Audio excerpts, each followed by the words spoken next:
Alors, je me base sur des livres qui ont été écrits par des ambassadeurs, soit israéliennes, soit italiennes. Surtout Minerbi, Sergio Minerbi, qui a été professeur d'histoire à l'université, qu'il est juif.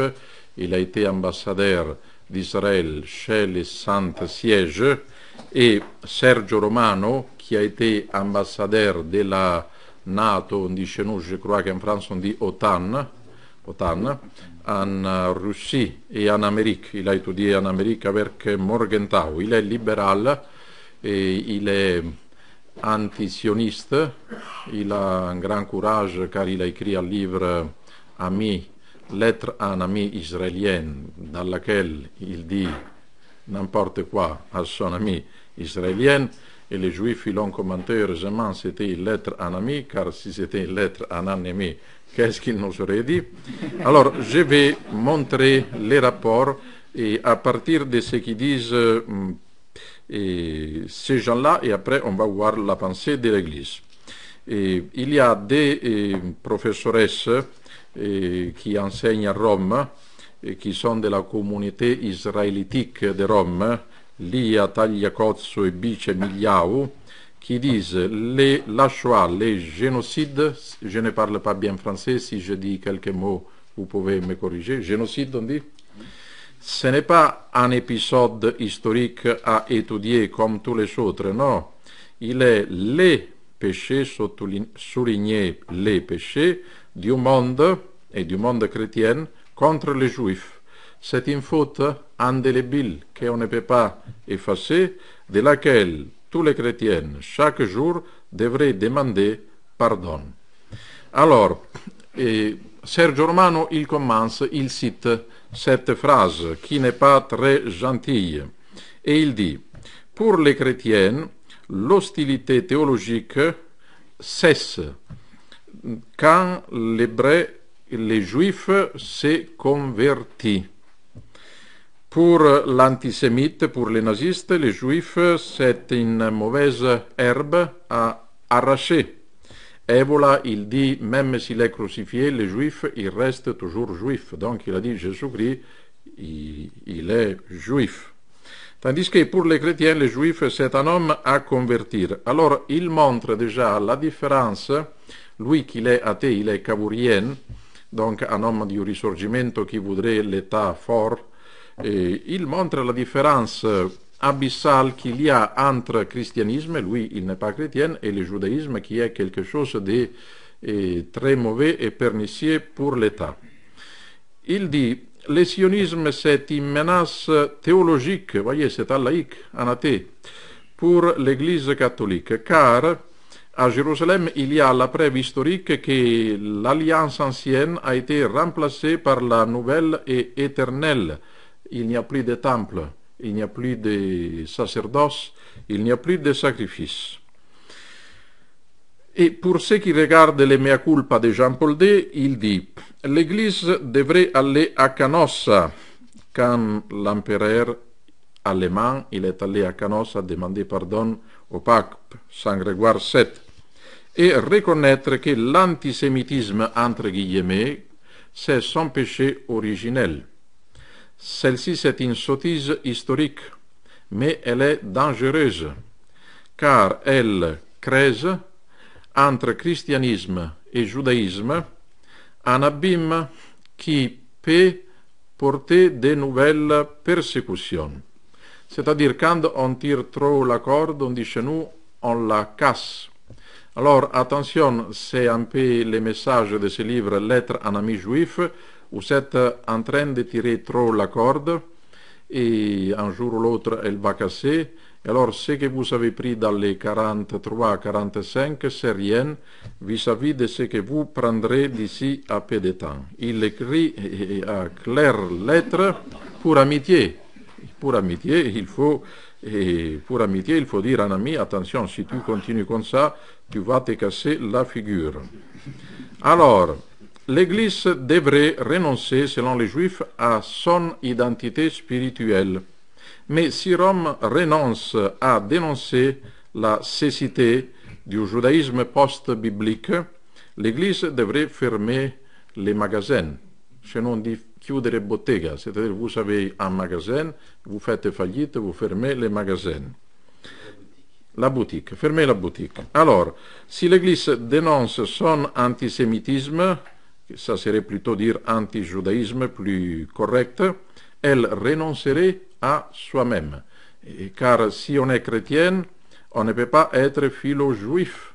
Nolte, il n'est pas croyante, mais il dit vis-à-vis de Pie XII, Pie XII, il était trop catholique pour être antisémite, il était trop préconciliaire pour être philo-sémite.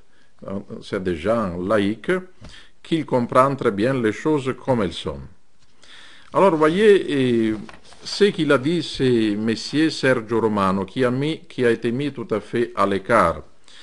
Martin Walser, le grand savant allemand, il a dit dans les 98, l'Allemagne a un fort désir qui a peur d'exprimer. Tout le monde le pense, mais personne n'a le courage de le dire. C'est fermer les chapitres de Auschwitz. Walser ne supporte pas l'instrumentalisation politique de la Shoah, qui est employée comme une clave, comme un bâton moral pour taper et intimider toujours constamment l'Allemagne. Et la même chose pour la Palestine et pour l'Union européenne. Et quand Ahmadinejad, il dit, si la Shoah, c'est le président de l'Iran, quand il dit, eh bien, les Juifs ont eu la Shoah, on dit. Et on dit que c'est les Allemands qui l'ont faite, alors pourquoi voler la terre des Palestiniens qui n'ont pas fait la Shoah? Alors il a dit à Merkel, appelez 5 millions de Juifs chez vous, il y a plus place en Allemagne qu'en Argentine, et vous les sautez chez vous. On a dit qu'il était fou, mais il n'est pas du tout fou, il a fait un raisonnement très logique. Alors, ils ont employé contre l'Europe les bâtons de la Shoah. Attention, nous avons subi la Shoah. Si vous défendez la Palestine, vous êtes antisémite, vous niez la Shoah, vous êtes un criminel, vous êtes un naziste. C'est la sorte qui a touché à Norman Finkelstein, qui a été chassé de l'université catholique américaine dans laquelle enseignait, car on a jugé que son livre, La Lucine de l'Holocauste, il était antisémite. Lui qui est juif et qu'il a perdu son papa et sa mère à Auschwitz. Le XXe siècle, d'ailleurs, c'est le siècle des catastrophes. La civiltà catholique, dernièrement, a fait un très beau éditorial approuvé par la secrétaire d'État. Il a dit que ce n'est pas l'unique catastrophe, celle des Juifs. Et les Américains, dans les 1907, ont fait la loi de stérilisation pour les malades. Dans la Suède très démocratique, jusqu'au 1976, à partir du 1935, on a stérilisé 60 000 personnes. Et on arrive à Danemark, Sud-Afrique, Russie et Chine. Alors, Vatican et sionisme. Là, il faut savoir que théologie et politique vaticaine vis-à-vis d'Israël sont une seule chose. C'est Minerbi qui le dit. Vous voyez, les Juifs, ils le comprennent très bien. Quand Jean-Paul II, il a hélas reconnu dans les 94, si je ne me trompe pas, l'État d'Israël, on a voulu dire que c'était une question politique, diplomatique, qui n'avait rien à voir avec la foi. Minerbi, tandis qu'il n'a pas de complexe d'infériorité, il dit non, la politique et la théologie sont une seule chose, car l'Église s'est présentée jusqu'au Vatican II comme le seul et le vrai Israël, tandis que nous, Juifs, qui ne croyons pas à Jésus-Christ, nous sommes le faux Israël. Alors, elle est la seule héritière légitime de l'Ancien Testament. Et les Juifs, comme peuple, qui n'ont pas accepté le Messie, Jésus-Christ, et ils l'ont fait condamner à mort, c'est un peuple rejeté et maudit par Dieu. Ça, c'était la théologie officielle jusqu'au Concile Vatican II. Tous les papes, tous les docteurs de l'Église, tous les pères de l'Église, ils ont soutenu cette thèse. Vous savez que quand Théodore Herzl, c'est lui qui a été le fondateur prochain du sionisme, il a voulu être reçu par Saint Pilice. Saint Pilice, il a dit jusqu'à ce que les Juifs ne reconnaissent ou ne reconnaîtront pas Jésus-Christ, le Vatican ne peut pas se prononcer en faveur d'un État juif. Mais le 2 novembre, la Toussaint, tous les morts, le 2 novembre, c'est tous les morts. 1917, il y a eu la déclaration Balfour, c'est-à-dire l'Angleterre a conquéri Jérusalem, elle a chassé les Ottomans, les Turcs. Et Gasparri, le cardinal Gasparri, il a commenté, les cloches de Rome ne sonnent pas à fête, c'est un jour de deuil, de lutto, comme on dit, lutto, quand quelqu'un il est mort, de deuil. Car les Anglais ont conquéri Jérusalem, et les Anglais, avant de la Seconde Guerre mondiale, c'était la puissance protestante plus anti-romaine et anti-catholique. C'est seulement après la Seconde Guerre mondiale qui ont été dépassés par l'Amérique. Et la domination ottomane et turque, c'était le mal mineur qu'on ne peut pas faire, mais on peut permettre. Dieu permet beaucoup de mal et de mal mineur. Alors le Vatican, il voulait permettre les mal mineurs, laisser les Arabes en Palestine comme puissance politique et comme armée plus forte, et tandis que quand les Anglais ont conquéri avec cette déclaration de Balfour, fini la guerre mondiale, les Ottomans, ils s'étaient rangés avec les Autrichiens, les Allemands ont perdu, alors l'Angleterre a pris la possession de la Palestine. Alors il voyait déjà les dangers, les gros dangers de l'invasion de la Palestine par un peuple qui était soi-disant chrétien, mais tout à fait anti-romain et anti-catholique. Et on voit déjà comme Rome considérait plus proche d'elle les Arabes que les Juifs, bien sûr, et que les christianistes protestants qui après ne croient plus à la Trinité et à la divinité de Jésus-Christ. Les problèmes, c'était les foyers, la home, la maison juif, et là, il y a un danger. Rome avait compris que ces foyers, ils pouvaient devenir n'importe quoi et même un État. Il y a eu des grands théologiens qui se sont trompés. Par exemple, le cardinal Billot, il a écrit un livre très remarquable, La Parousie, et il disait c'est le 1920, donc il y a eu la déclaration Balfour, il dit c'est un bon signe, puisque les Juifs doivent se convertir à la fin du monde, et ça c'est un signe que les prophéties de Saint Paul vont s'accomplir. Alors il était un théologien très très fort, mais il ne comprenait pas les questions politiques. Et aussi, même des auteurs de Vries de Hellingen, c'était un jésuite hollandais, qu'il était très calé, il a écrit des choses très bonnes sur le judaïsme, et il pensait que le sionisme c'était un retour qui aurait favorisé la conversion des Juifs à Jésus-Christ. Le Vatican, non. Et il disait ces foyers va devenir un incendio quand il y a quelque chose qui brûle très fort, une forêt qui brûle, un incendie. Et la Home va devenir un État qui va prendre même les lieux sacrés au christianisme. Et dans le 1948, Gaspard il dit le sionisme, c'est Minerbi qui le cite, menace d'envahir chaque lieu et il est en train de pourrir la Palestine. Et en cela, on a vu ce qu'il avait dit le frère Innocent Marie, le rôle corrupteur des intelligences et des mœurs du judaïsme. Et alors, si on lit ce qu'ils font à Tel Aviv, et c'est beaucoup pire de ce qu'on faisait à Sodoma et à Gomorrhe. Après, ils ont, avec le mondialisme et la globalisation, ils ont porté dans tout le monde la corruption. Vous voyez, ils nous sont remplis de leur pourriture.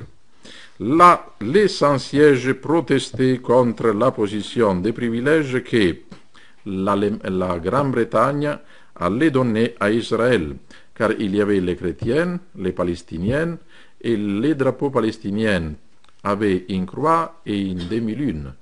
Et si vous voyez des vieilles photos, dans cette époque, le drapeau national palestinien, il y avait la croix et la demi-lune, car en Palestine, il y avait soit des chrétiens, soit des musulmans. Alors, la Grande-Bretagne a commencé à donner ses rôles de privilèges à Jérusalem, à Israël, et ils ont donné beaucoup plus de droits aux Juifs vis-à-vis de ce qu'ils ont fait aux catholiques et aux palestiniens. Et maintenant, vous voyez, les catholiques doivent s'en aller et les palestiniens, ils les jettent à la mer.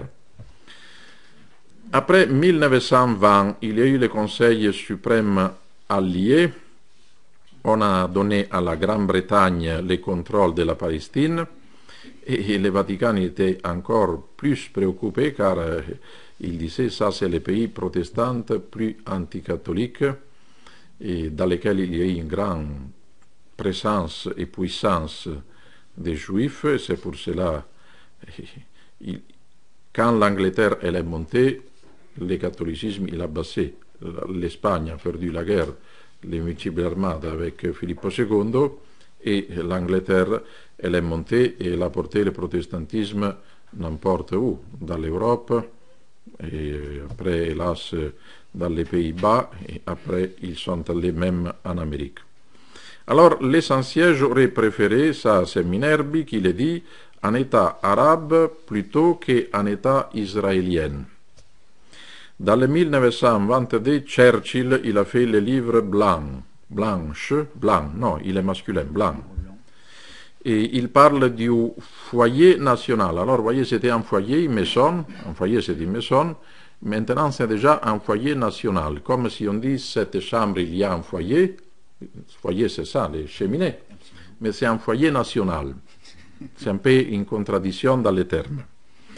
Et donc, les Juifs, ils ont une position de privilège, car la Palestine est sous le patronage de la Grande-Bretagne, et la Grande-Bretagne a un lien très fort avec Israël, surtout avec Cromwell. Vous savez, la Grande-Bretagne a été le premier pays qui a expulsé les Juifs dans le 1308 pour une accusation de meurtre rituel. Après est venue la France, et seulement après, un siècle après, l'Espagne, un siècle et demi après. Et l'Église a maintenu son opposition à la Home judaïque, et hélas, dans le 1994, Jean-Paul II il a reconnu l'État d'Israël. Même pas Paul VI l'avait voulu reconnaître.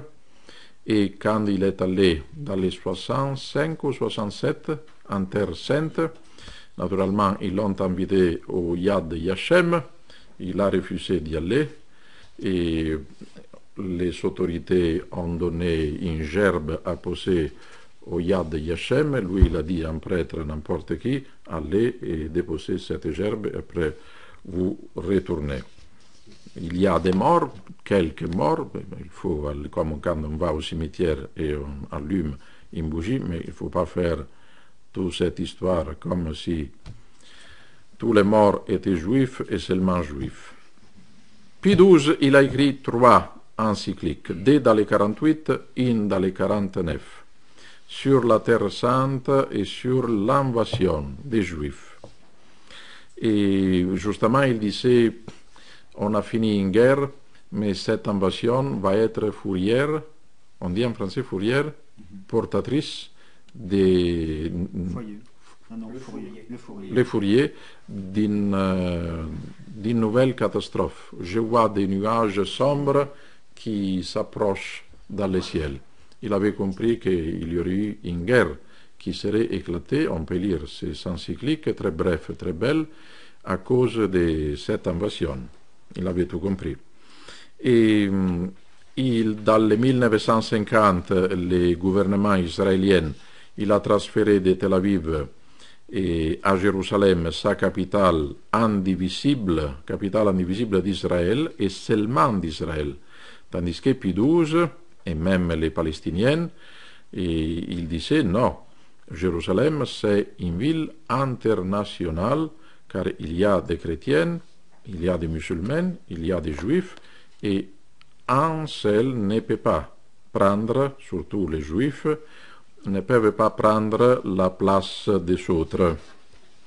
Et justement, le cardinal Bertone, il a dit que la campagne de Ockult, le vicaire, qui a dit que Pie XII c'était le pape de Hitler, est née après que Pie XII s'est refusé de reconnaître la Palestine comme l'État d'Israël.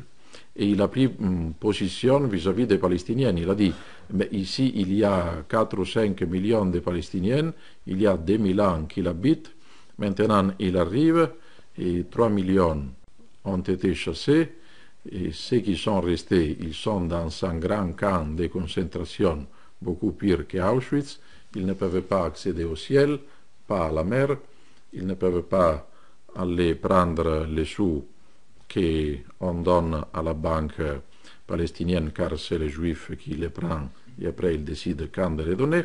Alors ça c'est un camp de concentration, ni plus ni moins.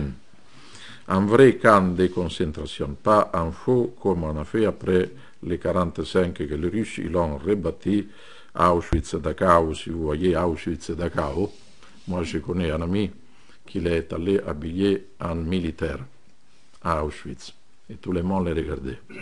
Alors, il était assez singulier, il a dit, qu'est-ce que vous voyez? Je suis un faux militaire comme celui-ci, c'est un faux camp de concentration.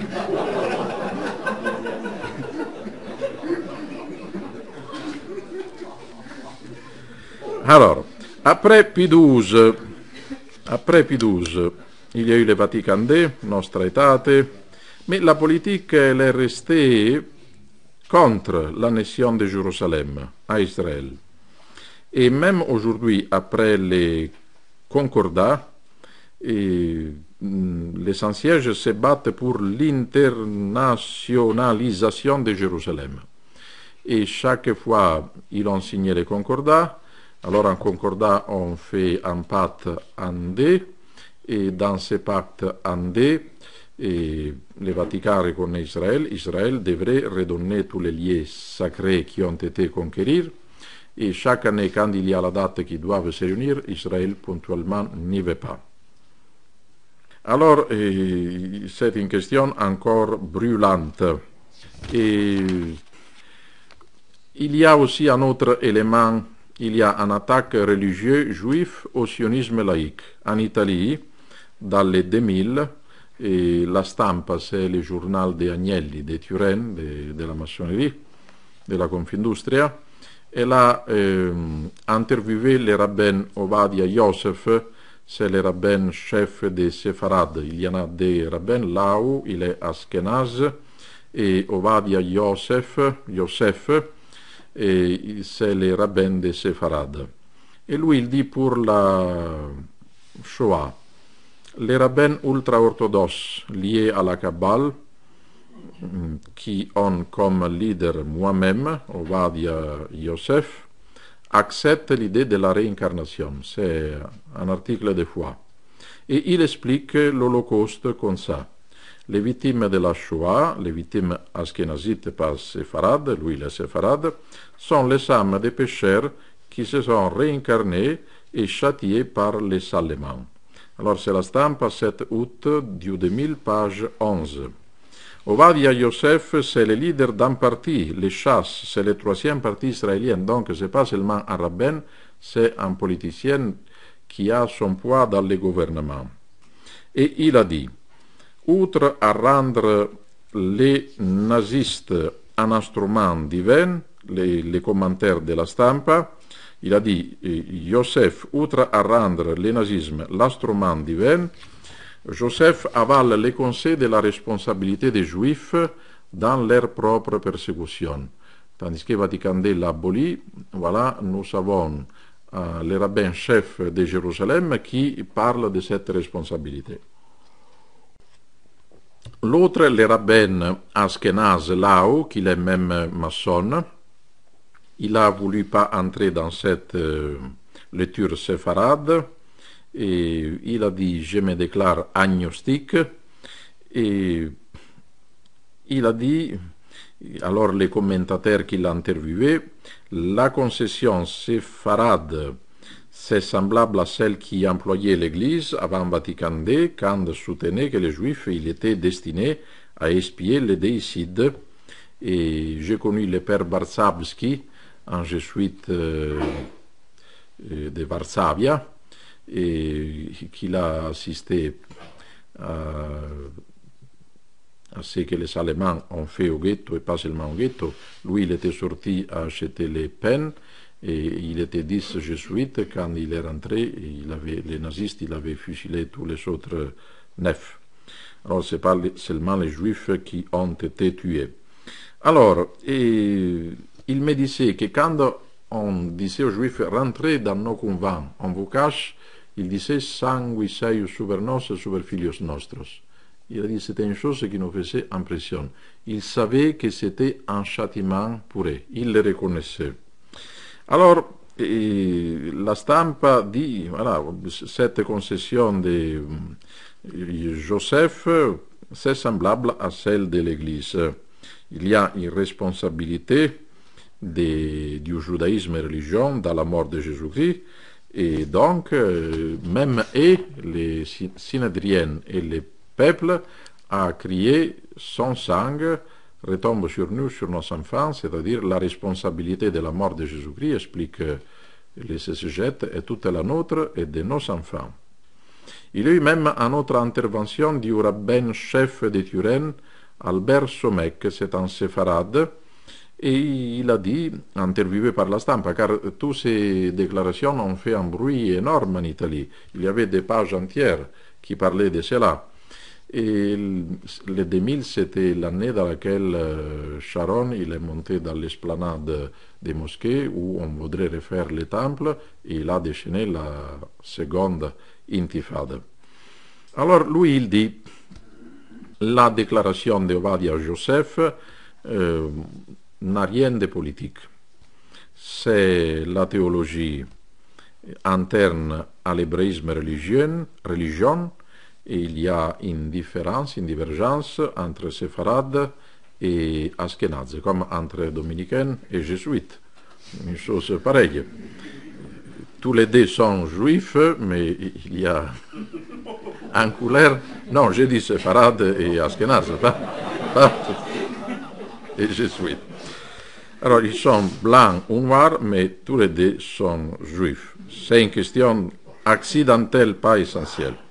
Sur le plan théologique, la réincarnation, dit Ovadia, dit Samek, Albert Somek, a des bases solides dans le Talmud. Il cite Kiddushim 72a, surtout après l'expulsion des Juifs de l'Espagne, et moi je dis surtout après les déicides. Les mots de Joseph suscitent un scandale car attaquent une théologie alternative. C'est-à-dire il y a la théologie séfarade qui dit ça a été un châtiment de Dieu contre Jérusalem infidèle, et il y a toute la théologie du silence de Dieu que c'est des Ashkénazes, Hans Jonas, les protestants Metz et hélas Benoît XVI à Auschwitz. Il a parlé du silence de Dieu, pourquoi tu te tues, et pas te tues, mais il s'est tué, il a fait silence. Et il a oublié sa créature, l'homme. Pourquoi il a permis Auschwitz? Alors c'est le silence de Dieu. Et si Dieu il se tue, alors Dieu ou il n'existe pas, ou s'il existe, il n'est pas tout puissant, ou il n'est pas bon. Et alors elle reprend toutes les théories philosophiques modernes et laïcistes de Nietzsche. Il est sorti récemment un livre très intéressant fait par un juif dans lequel il montre comme les premiers chefs du sionisme aimaient beaucoup Nietzsche. Et car Nietzsche présentait l'idéal du surhomme sur cet aspect. Et alors, maintenant, pour les Juifs dans l'État d'Israël, il fallait finir avec les Juifs faibles qui se faisaient tuer sans se révolter, ce qui n'est pas vrai. Et c'était les Juifs guerriers qu'il allait tuer les Arabes. Alors, un Juif qui avait pris la conscience d'être un surhomme, et justement, Ben Gurion, Jabotinsky, soit la droite, soit la gauche israélienne, a lu et s'est formé, et même, il cite tous les cahiers de ces gens-là, se sont formés sur Nietzsche.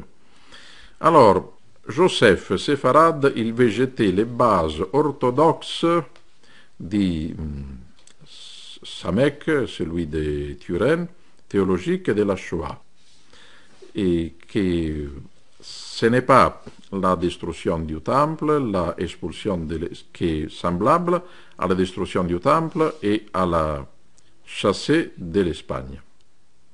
Il y a un autre rabbin orthodoxe, Shlomo Benziri, séfarade, il a dit parmi l'Holocauste, les pionniers sionistes ashkénazes qui étaient entrés en Palestine, qui venaient de l'Amérique, et ceux qui sont restés en Amérique se sont intéressés plutôt à l'ère vache qui a sauvé les communautés juives orthodoxes et séfarades en Europe. En effet, c'est vrai, il y a eu des naves, on a fait même un film, une nave qui part et qui amène tous les juifs, une navette, un gros bateau qui amène les juifs en Amérique, l'Amérique la détourne vers Cuba, Cuba l'envoie en Hollande, mais l'Hollande avait été occupée par les Allemands, et alors, et puisque le Congrès national juif avait déclaré dans les 38 guerres à l'Allemagne, les boycotts, l'Allemagne a dit chaque juif c'est un militaire en divise, ennemi de l'Allemagne, et on les traite comme un ennemi, il faut dire même cela. Alors je ne vais pas justifier les cruautés, mais pas seulement les Allemands ont fait des cruautés. Chaque nation a fait les siennes. Alors, les pères du sionisme ont abandonné ces pauvres hommes à leur destinée et ils ont commis un crime impardonnable. Donc même les juifs ont leur crime une responsabilité de la Shoah. C'est un juif qui le dit. La stampa 15 août 2000, page 10. La conclusion c'est de Igor Mann, c'est un journaliste italien qui connaît très bien l'histoire du Moyen-Orient, et il dit les mots de Ovadia sont la spia quand la voiture à l'huile qui ne marche pas s'allume une clignotante voyant, et d'une crise profonde d'identité qui après l'assassinat de Rabin risque de détruire ces magnifiques mosaïques appelées Israël, l'Israël de Ben Gurion et de Rabin. Alors je m'arrête ici, j'ai encore une page, j'ai une minute. Il y a une attaque laïque juive au sionisme holocaustique. Finkelstein, il dit l'historique juif dénonce la lucine de la Shoah. L'Holocauste, il est servi à estorquer l'argent à l'Europe, au nom des victimes qui avaient besoin de cet argent. Et beaucoup de gens qui ont survécu sont des simulateurs, car Finkelstein disait ma mère qui a été renfermée et après elle est morte de toutes les suites qu'elle a eues à Auschwitz, et si tous ces sont des vrais survécus comme moi, mais alors Hitler qui a tué, ils sont sortis tous en santé, je ne dis pas en bonne santé, mais en tout cas ils sont sortis, et alors il n'a tué personne, car n'importe quel juif il a été à Auschwitz. Alors, vous voyez, la conclusion c'est celle-là. Chaque empire, comme disait Monseigneur de la Suze dans la mission posthume de Saint Jean d'Arc, il dit simplement seulement à Rome, Dieu, à Rome éternel, du pape a promis l'indéfectibilité. toutes les nations peuvent mourir. La France a fait beaucoup pour l'Église. Et alors il y a l'erreur par défaut, ceux qui disent la France est finie après Philippe le Bel, c'est faux. Il y a l'erreur pour excès qui dit la France a une mission tout à fait divine comme celle de l'Église et donc elle devra continuer jusqu'à la fin des temps. Tandis que tout, comme les Romains, les Grecs, etc., j'espère que non. L'Italie aujourd'hui c'est une ordure. Et moi j'étais au café, c'était le mois d'août à Rome, très chaud. Il y avait un Romain qui mangeait des saucissons avec la choucroute. C'est encore très très plus chaud. C'est quelque chose en été terrible. Alors moi je l'ai regardé comme ça. Celui-ci il s'approche, il me dit mais qu'est-ce que vous voulez? Nous avons mangé un empire, je peux manger des saucissons et la choucroute. Voyez, nous nous sommes réduits à cela. Enfin, alors, il faut prendre acte de l'état dans lequel nous sommes. Alors, aujourd'hui, Israël et l'Amérique sont à leur sommet, zénith, mais en Irak, ils ont commencé à perdre. Et il y a la grosse question de l'Iran, où il y a tout à jouer, et il faudra déclencher une guerre atomique. Seulement, si par hasard Israël perd, alors l'Amérique reste tout à fait isolée. Je ne sais pas ce qu'il va se passer. En tout cas, Dieu, comme disait Granger, est le patron de l'histoire. L'espérance ne meurt jamais. Il semble que Benoît XVI il a pris la bonne route et espérons qu'il continue comme ça et que les choses, normalement Rome jusqu'à la fin du monde continuera et le salut vient de Rome, ni des Juifs ni de l'Orient comme disait Guénon ou comme disait Léon Blois, mais Dieu a promis, il a fondé l'Église sur Pierre et a choisi comme lieu de résidence de Pierre Rome. Et alors la solution de la crise viendra de façon ultime et définitive de Rome. Il y a bien sûr des gens comme Jeanne d'Arc ou Monseigneur Lefebvre qui se sont battus comme des lions, et si aujourd'hui on a la messe de Saint Pie V, il faut, objectivement, historiquement, l'homme qui a obtenu cela, ça a été Monseigneur Lefebvre. Le Père Guérard, il a fait les brefs examens critiques, chapeau, mais sans ce Monseigneur Lefebvre, il n'y aurait pas eu de motu proprio. Il s'en ficherait des examens critiques. Ils sont très pratiques, voyez. Alors vous pouvez faire 1000 examens critiques, il les met dans les cassiers, il s'en fiche. Tandis que, voyez, il y a des gens qui ont obtenu, comme Santa Caterina da Siena, qui l'a ramené les papes d'Avignon à Rome, mais après, c'est Rome qui va donner les mots définitifs, malgré les misères qu'il y a même à Rome. La mère de Don Putti lui disait, elle était romaine toujours, regarde que la cour de Rome, c'est comme la cour des rois.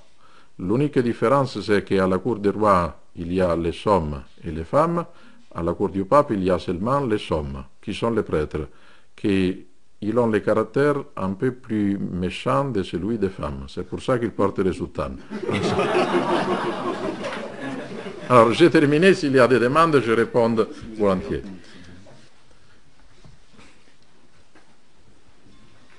Monsieur l'abbé, pourriez-vous rappeler, je n'ai pas bien saisi la différence entre la théologie des séfarades et surtout celle des Ashkénazes?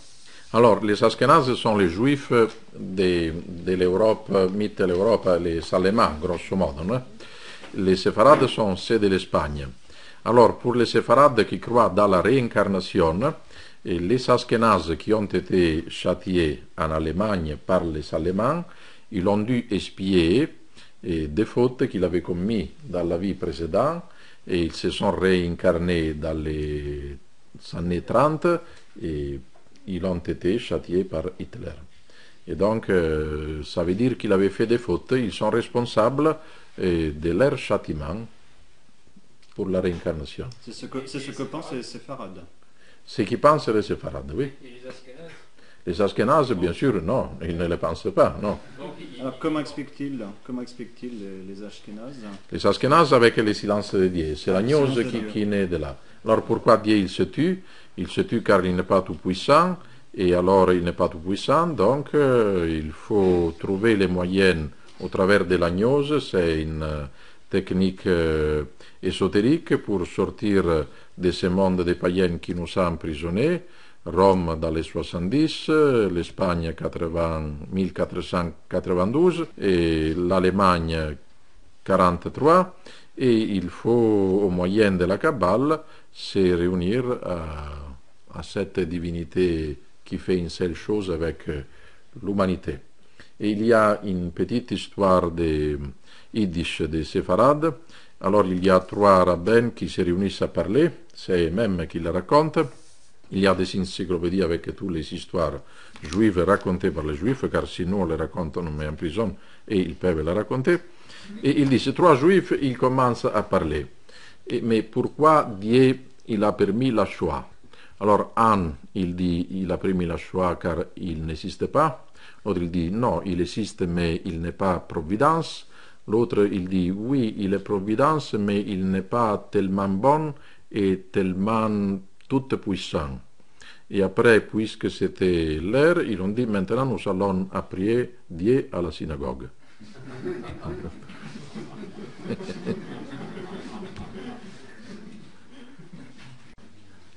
Vous n'avez pas évoqué le sionisme entre Herzl et puis la déclaration de Balfour. Qu'est-ce qu'il y a dans cette période-là? Qu'est-ce qui a fait naître l'idée du sionisme? Alors, il y a eu, c'est-à-dire sionisme entre Balfour et les 48, 17 et 48? Entre 1850 ou 1870 et Balfour, les congrès sionistes par exemple. Ah, Bâle, oui. À Bâle. 1897, oui. 1870 et 1917. 17. Alors, il y a eu Crémier. Il a fondé l'Alliance israélite universelle. Monseigneur de la Suisse, dans l'américanisme, il parle de cela. L'Alliance et l'américanisme, c'est les moyens à travers lesquels les Juifs qui commandent l'Amérique à travers les protestants ont préparé les bases pour fonder les futurement, car lui, il est mort dans les 22. Donc il a connu Balfour et les livres blancs. Vous parlez d'Adolphe Crémieux? Adolphe Crémieux, non. Crémieux est mort dans les années 70, je pense. Non, mais j'ai dit de la Suisse. Ah oui, pardon. Oui. Alors, il a connu cela, il a dit, ce que nous vivons, Balfour et Churchill, c'est la suite de Crémieux. D'accord. Et il le démontre. C'est un des livres, tous les livres de la Suisse sont très bons, mais je pense le plus actuel pour comprendre ce qu'il se passe dans l'Église et maintenant en Amérique et au Moyen-Orient, et c'est le livre de la Suisse, l'américanisme.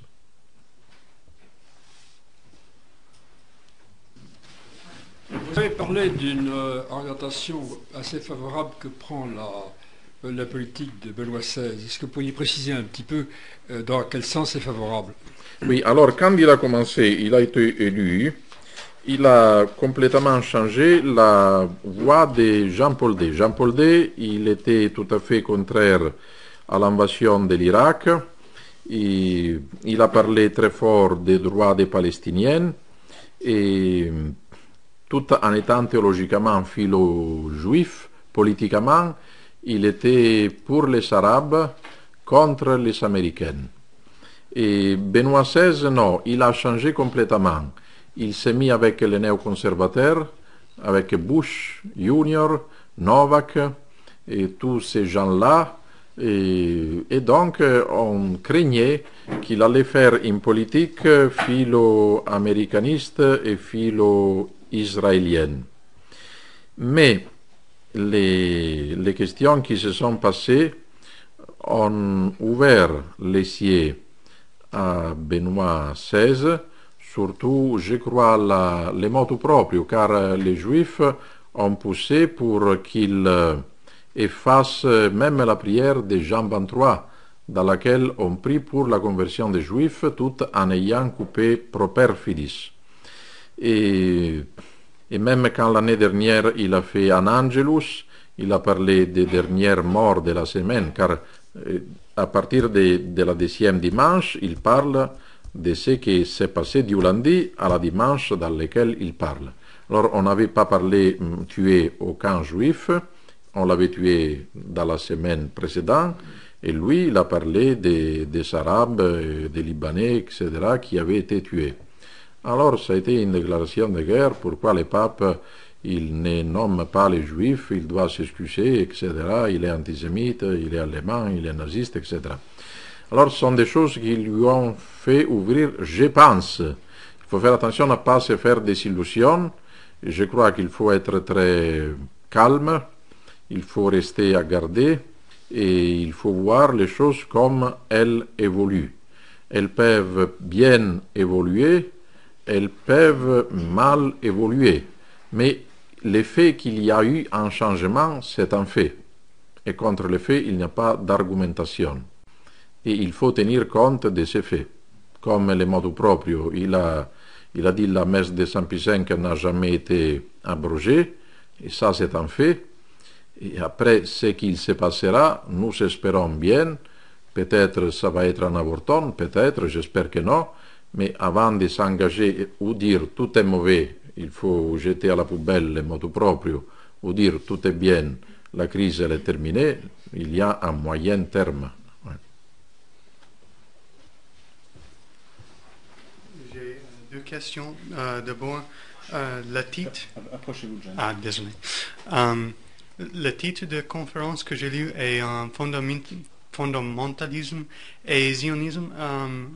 Je n'ai pas entendu beaucoup sur le fondamentalisme.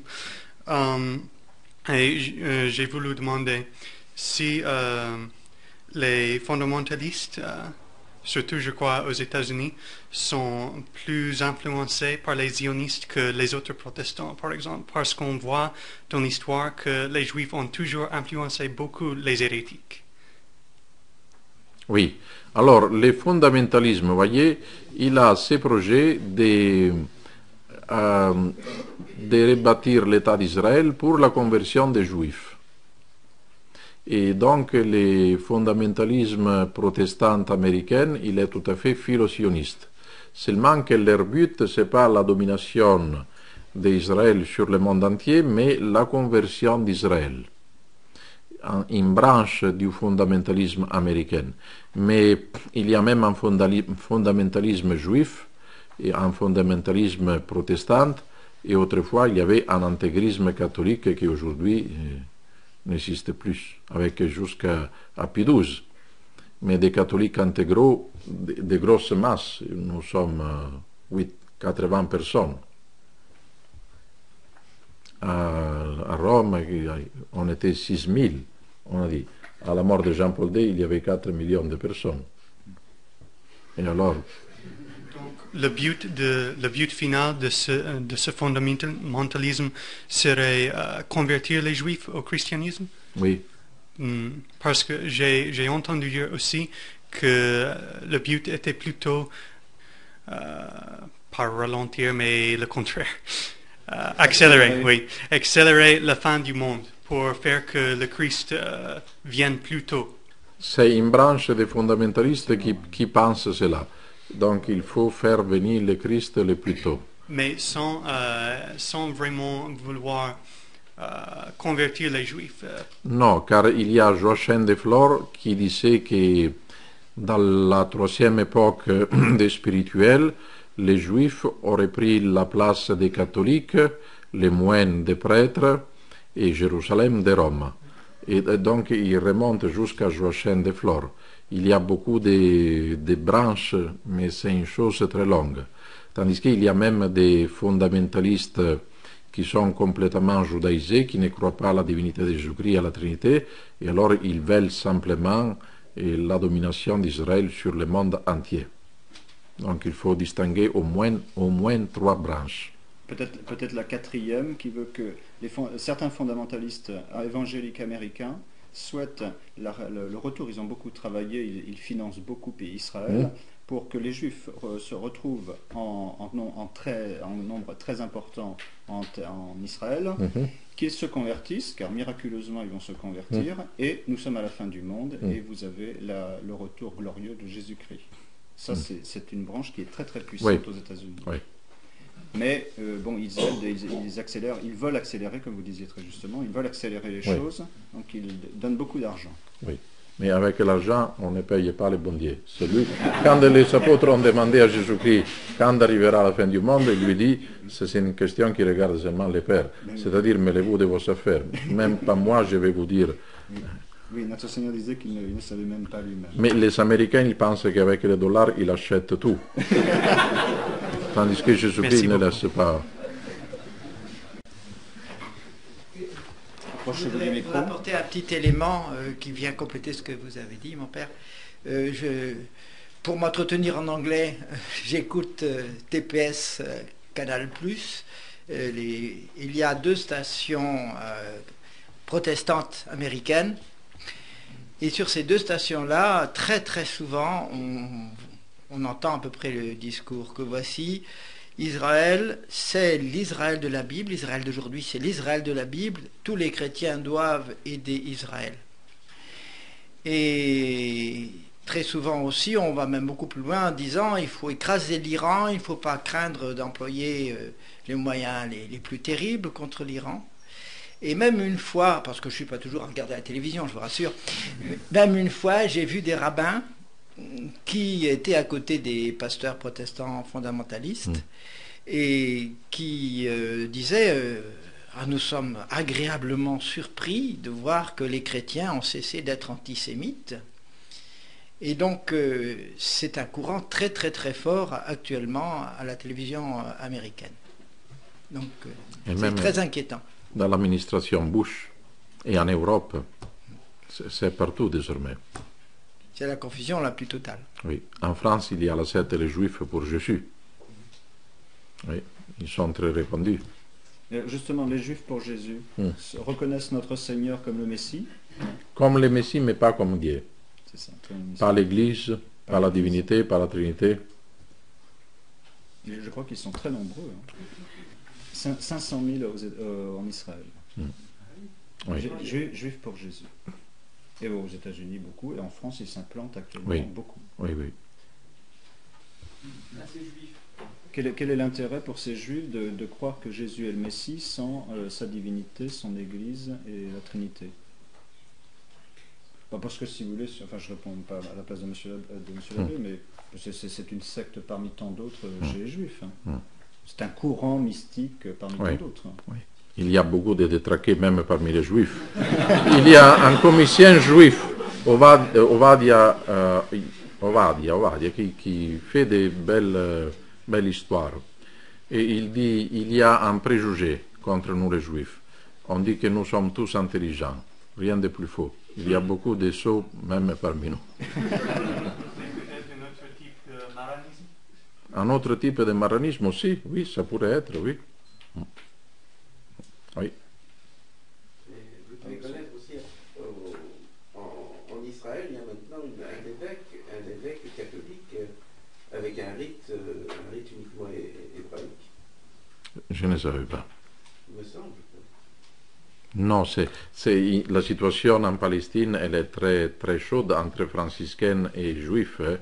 Les franciscains de Palestine sont très antisémites, car ils crachent à leur figure. Mais ça, il s'agit de juifs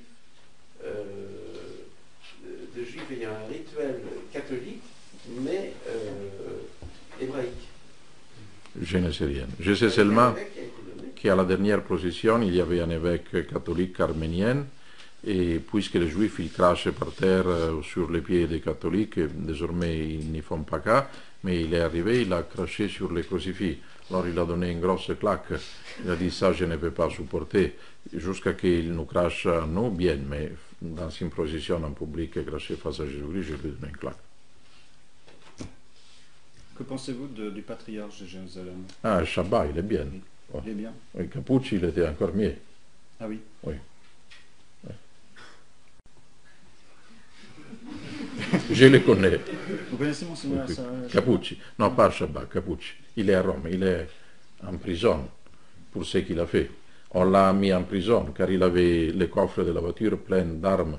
Il les portait à l'OLP. Alors, mais les Juifs, ils n'avaient pas le droit d'ouvrir les coffres car c'était un diplomate. Et alors Paul VI, il a dit il faut les rendre à Rome. Il est en prison à Rome, mais c'est Une prison confortable. mieux qu'à Israël, oui. Au Vatican, c'est Et Monseigneur Chabas défend bien Chabas. la cause. Il connaît bien l'antijudaïsme théologique. Il a compris le problème des deux alliances. Oui, oui, oui, oui. Même quand on a présenté les livres de Chaac à Rome, il y avait il custode de la Terra Santa, Padre Martini, que c'était 38 ans qu'il était en Palestine et qu'il a fait des déclarations très fortes contre les Juifs. Un homme très simple, très équilibré, très mythe, mensué, mais il a dit la réalité que nous vivons tous les jours. Et chaque, il dit ce que je vis et je vois. Est-ce qu'on ne peut pas penser que Dieu va susciter des grandes conversions de juifs? Je pensais, parce qu'on a parlé hier d'Israël Shamir, c'est une véritable conversion. C'est Dieu pour oui, personne ne peut lui résister comme Saint Paul. Absolument.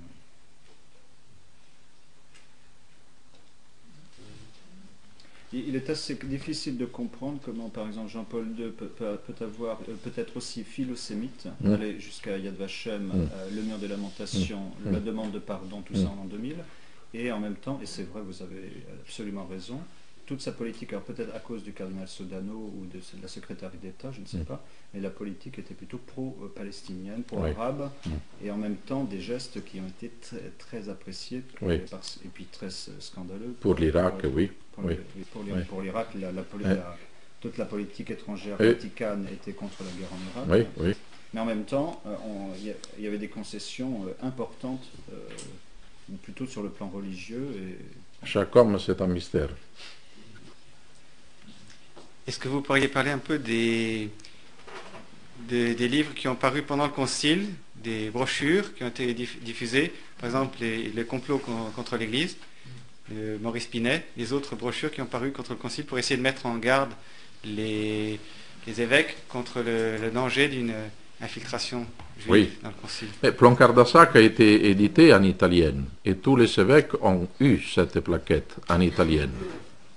Et le problème des Juifs face au Concile. Il n'y avait pas le nom de Plancard d'Assac. C'était Léon de Poncel. Et après, Pinet aussi, c'est un pseudonyme. Et les évêques, tous les évêques et les cardinaux, ils ont eu ces livres. Il y a eu beaucoup de plaquettes qui l'ont parlé de cela. Mais il y a eu surtout les interventions de Carli contre Béat. Et Béat, il écrivait dans la Civiltà cattolica, et Carli répondait sur la palestra del clero. Et il détruisait ce qu'il disait Béat, du point de vue exégétique. Mais... Est-ce qu'en italien, il y a une étude que vous connaîtriez sur les brochures ou les pamphlets anti-subversion juive au Concile? Est-ce qu'il y a une étude sur ces pamphlets? Non. Peut-être Alberigo, il parle un peu de ci et de là. Moi, j'en ai plusieurs. Mais en étude de fait, qui les a fait, comment, en quelle année, non, personne n'en parle. C'est intéressant, c'est un sujet de travail. Ah oui.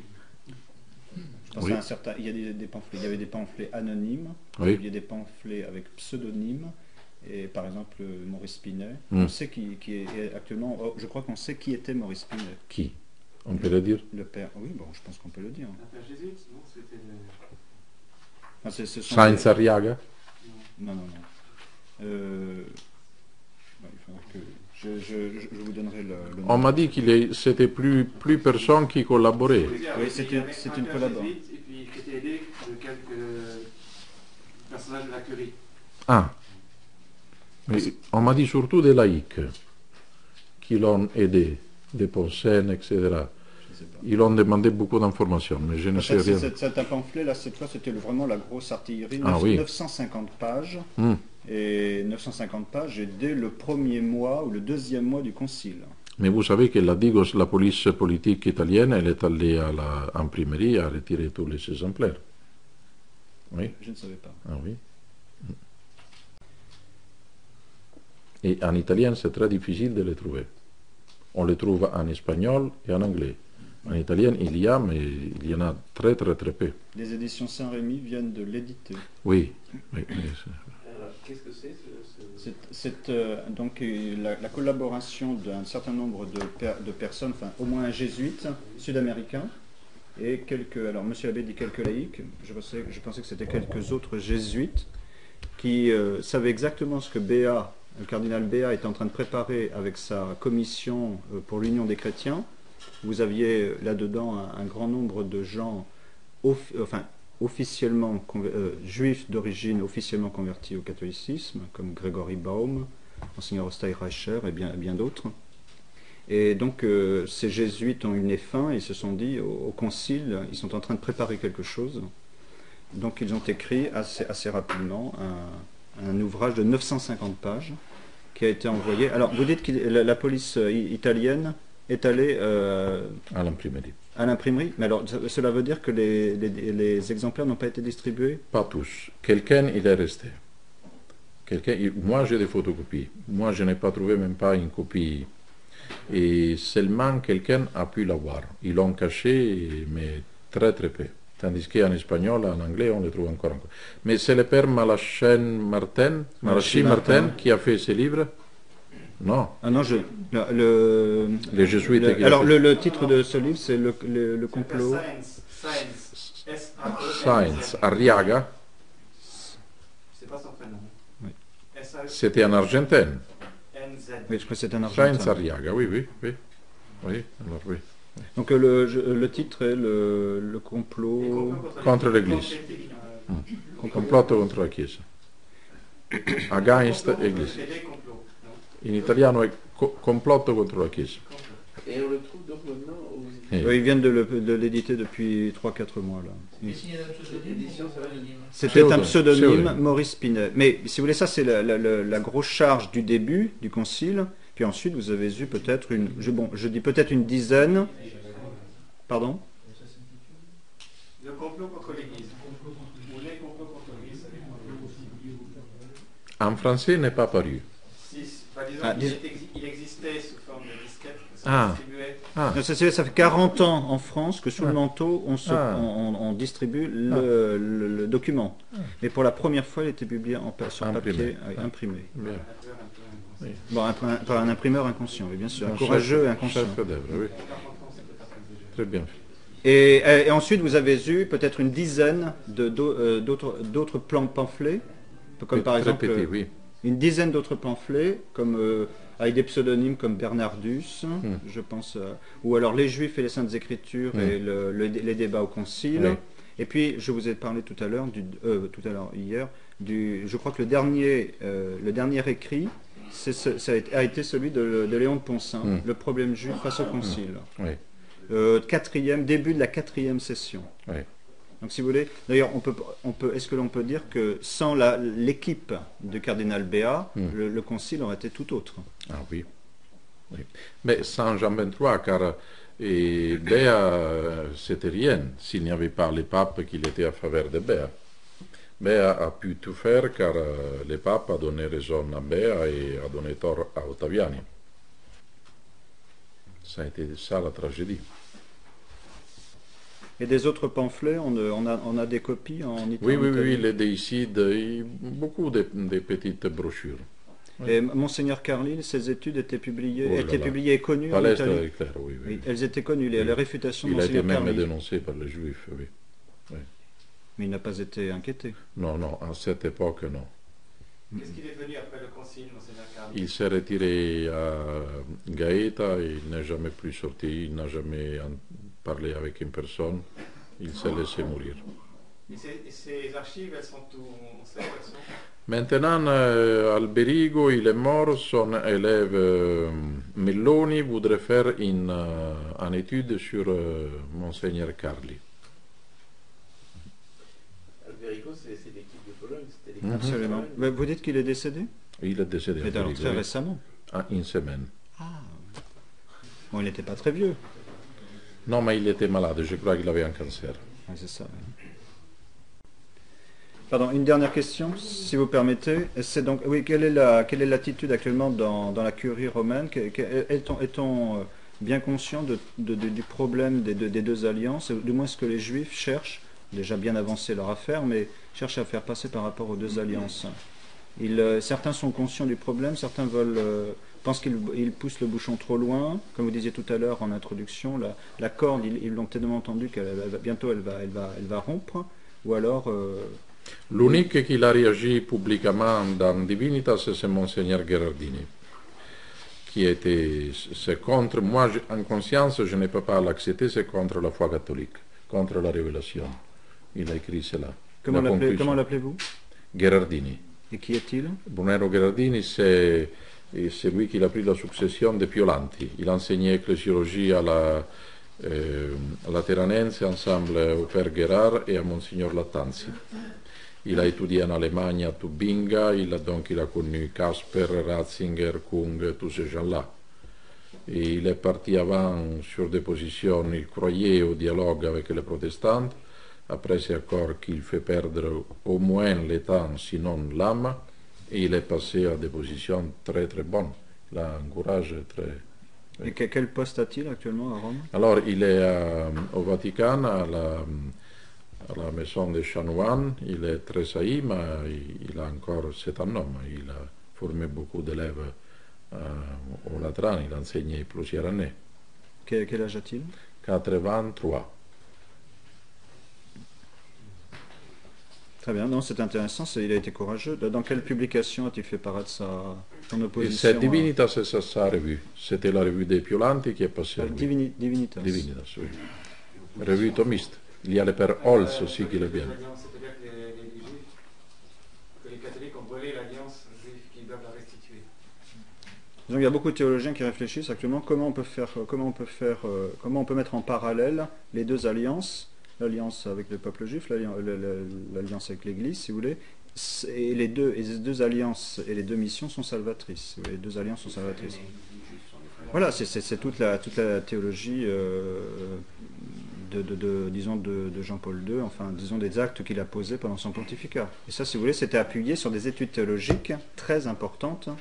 Et c'est intéressant de savoir actuellement ce qui est en train de se passer à Rome. Est-ce qu'on cherche on va avancer l'affaire ou au contraire Non, il cherche un peu, même subsiste-t-il, vous voyez, c'est pas parfait. Mais dans le Vatican II, il y avait l'ambiguïté. Après Paul VI et surtout Jean-Paul II l'ont rendue mauvaise. Alors Ratzinger, premier pas, il tâche de retourner au Vatican II et de la rendre pas mauvaise mais ambiguë. Maintenant, il ne peut pas tout d'un coup dire c'est faux. C'est une question de... Si j'ai tous les dents malades, je ne peux pas me faire arracher tous les dents dans ce même jour. Il faut y aller pour 4 ou 5 mois. Alors il faut voir si après il arrive à mettre Est, oui, ou s'il s'arrête là. S'il s'arrête là, on n'en sorte pas. Il faut voir. Mais parce qu'en même temps, il avait affirmé le Saint-Esprit social des autres religions comme moyen de salut. Oui. Dans le même document, Vatican II, ça ne change oui, pas. Mais tandis que Jean-Paul II, puisqu'on parlait des églises, c'était les églises orthodoxes. Après, des communautés religieuses, ecclésiastiques, c'était les protestants. Vatican II. Jean-Paul II, il a dit non, même les protestants sont des églises. Alors, l'église subsiste même chez les protestants. Et Benoît XVI, il a dit non, les églises sont seulement celles orthodoxes, pas protestantes. C'est faux, mais c'est moins faux que Jean-Paul II.